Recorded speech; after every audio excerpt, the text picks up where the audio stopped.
मित्रहो नमस्कार.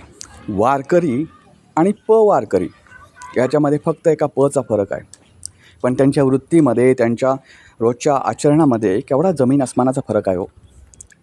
ज्या पवारकऱ्यांनी या वारकरी संप्रदायाला बदनाम केलं, त्यांच्याच वृत्तीचा आज निषेध करून त्यांच्या या वृत्तीचा पर्दाफाश आजच्या व्हिडिओतून आपण करणार आहोत. तर कुठेही स्किप न करता आजचा व्हिडिओ पाहायला विसरू नका. मित्रो, आजच्या व्हिडिओचं प्रयोजन याच्यासाठी आहे की राष्ट्रवादी शरद पवार गटाचे प्रवक्ते असलेल्या आणि महत्त्वाचं म्हणजे सर्वीकडे प्रवचन देणाऱ्या हबप विकास लवांडे यांच्यावर काही लोकांनी शाईपेक केली. हे शाईपेक करणारेसुद्धा कीर्तनकार होते आणि ते वारकरी संप्रदायातलं होते असं म्हटलं जातं. त्याच्यावरून वारकरी संप्रदाय हा मुद्दा पुन्हा एकदा चर्चेत आला. आता अनेक वर्ष, शेकडो वर्ष, हजारो वर्ष ही पंढरीची वारी सुरू आहे. पण या वारकरी संप्रदायाला आणि या वारकऱ्यांना बदनाम करण्याचं षडयंत्र कोणी केलं असेल तर ते शरद पवारांनी केलं. ते कसं तर तुम्हाला माहिती असेल, एक 3-4 महिन्यापूर्वी दिल्लीमध्ये शासकीय अधिकाऱ्यांचं मराठी साहित्य संमेलन अखिल भारतीय स्तरावर पार पडलं. या संमेलनात एका स्मरणिकेचं प्रकाशन करण्यात आलं. त्या स्मरणिकेमध्ये शरद पवारांचा लेख होता. शरद पवारांच्या लेखाचा विषय असा होता की महिला सक्षमीकरण. आता या महिला सक्षमीकरणाचा आणि वारकरी संप्रदायाचा दुरान्वयानं सुद्धा संबंध नाही, पण शरद पवार कोणाचाही संबंध कोणाशी जोडू शकतात हे आजवर लपून राहिलेलं नाही. तसा त्यांनी या लेखातसुद्धा हा संबंध जोडला. त्यांनी असं म्हटलं की महिला सक्षमीकरणाबद्दल बोलायचं झालं तर वारकरी संप्रदायामध्ये किंवा वारकऱ्यांची वारीमध्ये कुठंतरी महिला सक्षमीकरण दिसत नाही, उलट महिलांना दुय्यम स्थान दिलं जातं वगैरे वगैरे अशा अर्थाचं त्यांनी त्याच्यात लिहिलं होतं. आता महिला सक्षमीकरणाचा आणि वारकऱ्यांचा दुरान्वयाने सुद्धा संबंध नाही आणि अशा अनेक गोष्टी आहेत की ज्याच्यामध्ये महिला सबलीकरणावर तुम्ही बोलू शकता. अगदी त्यांच्याच पक्षातलं बोलायचं झालं तर शरद पवारांना चालता येत नाही, बोलता येत नाही, तरीसुद्धा ते स्वतःच्या मुलीला राष्ट्रीय अध्यक्षपद देऊ शकत नाही राष्ट्रवादीचं. तिथे महिला सक्षमीकरण आहे का त्यांच्या पक्षात, हा एक महत्त्वाचा विषय आहे. त्यांच्या पक्षावर बोलायचं सोडून, इतर राजकारणावर बोलायचं सोडून ते वारकऱ्यांवर घसरले. त्याच्यात त्यांनी आणखी एक विधान केलं. हे महिला सक्षमीकरणावर बोलले ते पण ठीक आहे, त्यांनी आणखी एक असं विधान केलं की अलीकडच्या काळात या वारकरी संप्रदायामध्ये किंवा वारकऱ्यांमध्ये मनुवाद्यांचा शिरकाव झाला आहे. आता हे मनुवादी म्हणजे कोण तर ब्राह्मणाने कुठलाही एक किरकोळ जर चूक केली तर ती मनुवादी होते. त्या भीमराव कांबळेनं इतक्या महिलांवर अत्याचार केले, प्राण्यांवर अत्याचार केले, ती मनुवादी वृत्ती होऊ शकत नाही. पण तिथे कुलकर्णी जोशी कोणी असता तर ती मनुवादी वृत्ती झाली असती. ही ह्या शरद पवारांची वृत्ती आहे, हे तुम्हाला सांगण्याची गरज नाही. त्यांच्यासोबत जे कोणी हिंडतात त्यांच्याबरोबर कावळे बगळे, त्यांचीसुद्धा वृत्ती अशीच आहे. त्यांनी असंच पडवलेलं आहे त्यांच्या कावळ्या बगळ्यांना. तर मित्रांनो, त्यांनी हे विधान केलं आणि तिथपासून एक नवा वाद महाराष्ट्रात सुरू झाला की वारकरी संप्रदायामध्ये खरेच मनुवाद आहे का वगैरे वगैरे. आता वारकरी संप्रदायामध्ये 18 पगड जातीचे लोक आहेत. कोणीही जात धर्म न पाहता या वारकऱ्यांमध्ये सामील होतो. ज्यांना त्यांच्या घरापासून, त्यांच्या पहिल्या ठिकाणापासून ते अगदी पंढरपूरपर्यंत जाता येत नाही पायी, ते लोक निदान त्यांच्या गावच्या सीमेपर्यंत तरी या वारकऱ्यांबरोबर जातात आणि विठ्ठलाची मनोभावी सेवा करतात.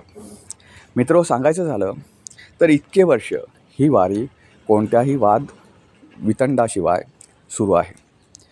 कोणत्याही जाती धर्मामध्ये भेद नाही, जातींमध्ये कोणतीही विषमता नाही.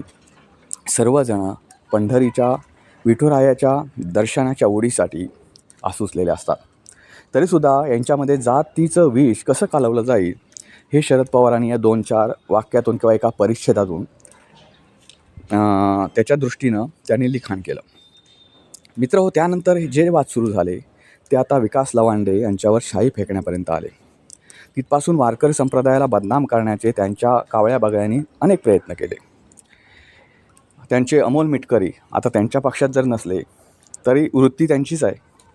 त्यांच्यामध्ये सुद्धा पवार घराण्याचंच रक्त खेळतं आहे त्यांच्या विचारांमध्ये. त्यामुळे त्यांनीसुद्धा कसे मनवाद घुसले आणि ते अगोदरपासूनच शरद पवारांनी अजित पवारांनी त्यांना पुढे आणलं आणि तिथपासून ते ह्याच्यावरच बोलत राहतात. काय बाकी राज्यासमोरच्या समस्या मिटल्या, ते जातीभेद नष्ट करण्याचा प्रयत्न करतात महाराष्ट्रातला, अशी काहीतरी प्रवचनं देऊ.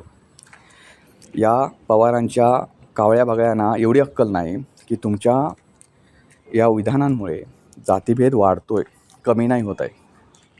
पण ह्या मिटकऱ्यांची मिटकळी आता त्यांच्याच पक्षातल्या लोकांनी बसवली. त्यांना आमदारकी मिळाली नाही आता वाढीव. त्यामुळे आता ते प्रवचन करायला वगैरे मोकळे आहे. तर सांगायचा विषय असा आहे, या वारकरी संप्रदायावर अनेकांची वाईट नजर आहे. हा प्रचंड मोठा वर्ग आहे. त्याला आपल्या पक्षाकडे ओढण्यासाठी अनेकांनी आध्यात्मिक आघाडी सुरू केल्या.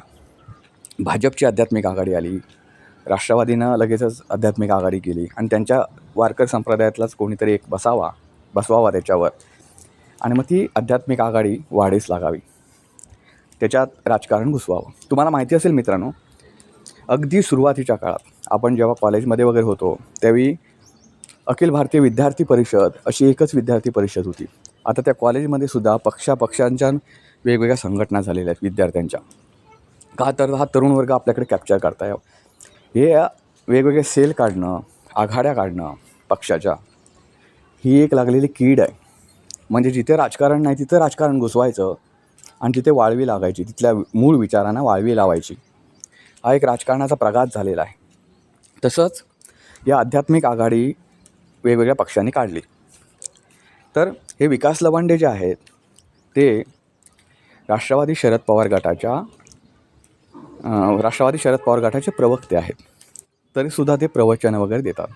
प्रवचनं देण्याला कोणी अडवू शकत नाही. पण आपण प्रवचन देतो ते समाज सुधारण्यासाठी देतो, बरोबर की नाही? जो समाज आहे व्यवस्थित चालतो तो बिघडवण्यासाठी नाही. बरं, एखाद्यावर आपण बोललो तर ते बोलणं निर्मळ असावं, ती टीका मुद्द्याला धरून असावी, ती टीका अश्लाघ्य भाषेत नसावी. एखादा व्यक्ती आता विकास लावांडेंवर काल परवा शाई फेकण्याचा प्रकार झाला. त्यांचं म्हणणं आहे की त्यांच्यावर रिव्हॉल्वर सुद्धा रोखण्याचा प्रयत्न झाला, पण ते अजून पोलीस तपासात पुढे सगळं निष्पन्न व्हायचं आहे. पण जे काय दिसतं व्हिडिओमध्ये ते त्यांच्यावर शाई फेकण्याचा प्रकार झाला, त्यांना शाईनं आंघोळ घालण्यात आली वगैरे वगैरे.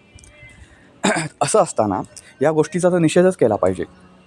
पण तुम्ही एखादा व्यक्ती ऐकून घेतो आहे म्हणून त्याला किती ट्रोल कराल, याचीसुद्धा काही सीमा आहे ना, याचीसुद्धा काही सीमा आहे.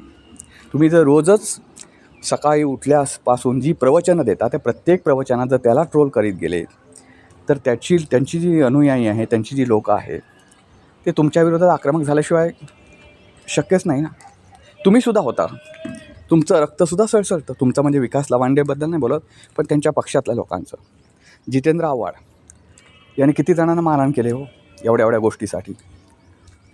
म्हणजे तुम्ही काही बोलायचं आणि वारकरी संप्रदायाने ते ऐकून घ्यायचं निमूटपणे. हे वारकरी संप्रदायांचा विचारधारा आहे का? तुम्हाला त्याने काही बोलायचं नाही, तुम्ही मात्र काही करणार. हे कुठल्या लोकशाही तत्वात बसतं? तुमच्या लोकशाही मार्गाने चालणार तुमचा पक्ष आहे ना.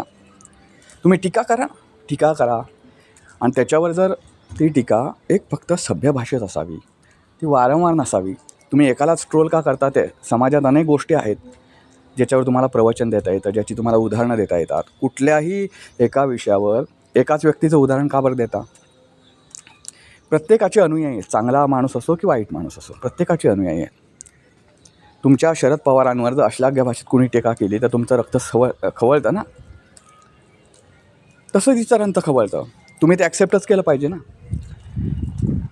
वारकरी संप्रदायातल्या या लोकांनी जे काही गोष्टी केल्या, शाईफेक केली, ज्यांच्यावर रिव्हॉल्वर रोखलं असं ते म्हणतात, त्या गोष्टी चुकीच्या आहेत, खूप चुकीच्या आहेत. पण याच्यामुळे या दोन्हींच्या वादात वारकरी संप्रदाय बदनाम होतो आहे. त्याच्यामागे एक षडयंत्र आहे, ते पवारकरांचं. मित्रांनो, मी तुम्हाला एक गोष्ट सांगतो. हे शरद पवारांची अनुयायी आणि स्वतः शरद पवार म्हणतात सनातनी वृत्ती, मनोवादी वृत्ती तर त्यांना नकोच वाटते. मनोवादी म्हणजे कुठला? हे त्यांच्या पक्षात अनेक ब्राह्मणांना त्यांनी मोठं केलं आहे. त्यांच्यावर पक्ष जर एखादा ब्राह्मण जो खूप मोठा पैसेवाला असेल तर तो त्यांना चालतो, पण मनोवादी वृत्ती त्यांना चालत नाही. तर मनोवादी वृत्ती म्हणजे काय ती तुम्हाला सांगितली मी. मनोवादी वृत्ती चालत नाही हे मान्य आहे मला, पण ती खरी वृत्ती मनोवादी असते का याच्यावर सुद्धा मी 2-3 वाक्यामध्ये बोललो आहे. एखादा गुन्हा, एखादी विचारसरणी कोणाची आहे, कुठल्या जातीतल्या लोकांची आहे, त्याच्यावर तो मनोवादी आहे की नाही ते ठरतो. त्याच्या विचारांवर ठरत नाही. ही शरद पवारांची एक अनेक वर्षाची वाळवी लागलेली विचारधारा आहे. मी तुम्हाला एक सांगतो, आता या विकास लवांडेंवर शाई फेकण्यात आली तर ठीक आहे, घरी गेले, आंघोळ केले वगैरे, तर विषय संपला. तर त्यांना दुग्धाभिषेक करण्यात आला, म्हणे शुद्धीकरण करण्यात आलं. आता ही कुठली वृत्ती म्हणायची सांगा? शुद्धीकरण करणं ही सनातनी वृत्ती आहे, बरोबर ना? सनातन धर्माच्या लोकांनी असं करतात. हे तर सनातनी नाही स्वतःला म्हणून घेत, हे मनोवादी नाही स्वतःला म्हणून घेत. मग ही कुठली वृत्ती आली तुमची की एखाद्याला असं अशुद्ध झाला एखादा तर त्याला शुद्धीकरण करताना दुधाचा वापर करायचा, नंतर पाण्यानं आंघोळ करायची. हे कुठलं शुद्धीकरण आहे तुमचं? ही राष्ट्रवादीची विचारधारा आहे का? यावर खरंच मित्रांनो बोलणं गरजेचं आहे. आता या सर्व गोष्टींमुळे वारकरी संप्रदाय वारंवार बदनाम करण्याचं षडयंत्र राष्ट्रवादी शरद पवार गटाकडून सुरू आहे. कारण तुम्हाला माहिती आहे, ह्यांना काहीच काम उरलेलं नाही. आता विरोधी पक्ष म्हणून करण्याची यांची पात्रता नाही. मी तुम्हाला अगोदरच म्हटलं, विरोधी पक्षाच्या लायकीचं राष्ट्रवादी पक्ष अजिबात नाही. त्यांना सत्तेत बसायची सवय आहे. पण आता झालं आहे असं की सत्तेतसुद्धा बसता येत नाही, कारण भाजपवाले त्यांना काय घेणार, भाजपची गरज संपलेली आहे सध्या. आणि घेतलं जरी तर त्यांना त्यांच्यानुसारच वागवायला लावतील. त्यांनी सतरंज्या उचलायला लावल्या भाजपवाल्यांनी, तर त्यांना सतरंज्याच उचलायच्या आहेत. ते त्यांना मोठं होऊ देणार नाहीत, हे शरद पवारांना चांगलं माहिती आहे. त्यामुळे ते भाजपबरोबर पण जाऊ शकत नाही. आता सत्तेत बसायचा दुसरा मार्ग, ते सगळे संपले. तर निदान आहे त्याच्यामध्ये काहीतरी बिघाड करायचा आहे त्या व्यवस्थेमध्ये, त्याच्यात खळबळ उडून द्यायची, कुठला काही संबंध नसताना संबंध आणून काहीतरी भांडणं लावायची, ही वृत्ती शरद पवारांची आणि त्यांच्या अनुयायांची सर्वांचीच आहे. तसं ते करताना दिसत आहेत. वारकरी संप्रदाय आजपर्यंत चांगल्या मार्गावर चालत आला, पण त्याच्यात कुठे जातीभेद, त्यांच्या विचारधारा भरकटतील कशा, असे कृपा करून कोणत्याही राजकीय पक्षानं, शरद पवारांनीच नव्हे कुठल्याही राजकीय पक्षानं हे करता कामा नये, प्रयत्न करता कामा नयेत. आणि महत्त्वाचं म्हणजे वारकरी संप्रदायानं सुद्धा एक निर्णय घेतला पाहिजे की आजपर्यंत तुमची विचारधारा असेल, तुमची वृत्ती असेल किंवा तुमची वारी असेल, हे राजकारण विरहित राहिलेलं आहे. त्यामुळे आध्यात्मिक आघाडीच्या, कोणत्याही पक्षाच्या आध्यात्मिक आघाडीच्या माणसाला या वारीमध्ये आणि तुमच्या वारकरी संप्रदायामध्ये स्थान देऊ नये. ज्याचा राजकारणाशी संबंध असल्याचं निष्पन्न होईल, मग तो कुठल्याही पक्षाशी असो, तुमचं भलं करणारा असो किंवा तुमचा वाईट चिंतणारा असो, ज्याचा राजकीय पक्षाशी संबंध आहे असं कळेल त्याला तुमच्या संप्रदायातून हाकलून द्यायचं, तो किती चांगला असो की वाईट असो. नाहीतर ही वृत्ती जी आहे ती तुमच्यामध्ये शिरणार आणि तुमचा वारकरी संप्रदाय, ज्याला अनेक वर्षाची परंपरा आहे, ते बदनाम करणार. आज विकास लवांडेने तुम्हाला बदनामीचं हेच केलेलं आहे आणि तो पुढे पण तेच करणार. आणि तुमची वृत्ती, तुमच्यामधील काय म्हणतात ते शांततेची जी वृत्ती आहे इतक्या वर्षाची, तुमच्या रक्तामध्ये शांतता आहे, ती भंग पावायला तुम्हाला भाग पाडणार आणि असं काही कृत्य करायला भाग पाडणार.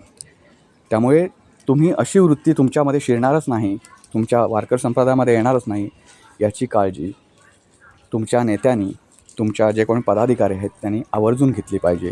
तरच वारकरी संप्रदायाची शुद्धता टिकून राहील. मित्रो, हा व्हिडिओ कसा वाटला नक्की कळवा. व्हिडिओ आवडला तर लाईक करा, शेअर करा, चॅनलला सबस्क्राईब करायला विसरू नका. पुन्हा भेटू पुन्हा एका अशा नवीन व्हिडिओ. तोपर्यंत नमस्कार.